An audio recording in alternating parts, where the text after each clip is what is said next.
Alors qu'au XIXe siècle, la médecine est encore hésitante en Europe, le XXe siècle est marqué par une avancée fulgurante de la recherche scientifique et technique. La médecine est un des domaines qui bénéficie alors le plus de ces progrès. En effet, les travaux de biologistes tels que le français Louis Pasteur ou le britannique Alexander Fleming permettent d'identifier l'origine de nombreuses maladies, de les prévenir et de fabriquer des traitements efficaces grâce aux progrès notables de la chimie. Outre la biologie, la physique n'est pas en reste et contribue au développement de technologies nouvelles.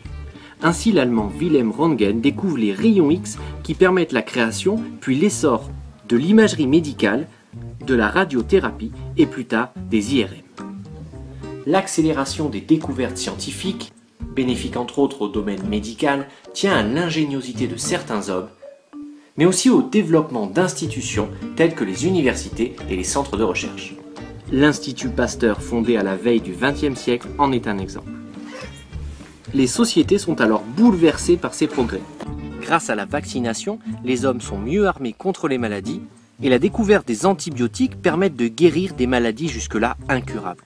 Ainsi, au cours du XXe siècle, l'espérance de vie des populations augmente fortement sous l'impulsion des États qui mettent en place d'ambitieuses politiques de santé publique. Néanmoins, ces progrès ne sont pas sans aspect négatif.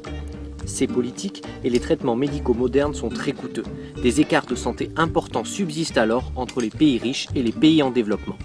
De plus, la capacité de la recherche scientifique à transformer la nature et l'homme à travers le clonage, les OGM ou les armes biologiques par exemple suscite aussi des inquiétudes. La science catapulte l'humanité dans le XXe siècle, apportant à la fois espoir et peur.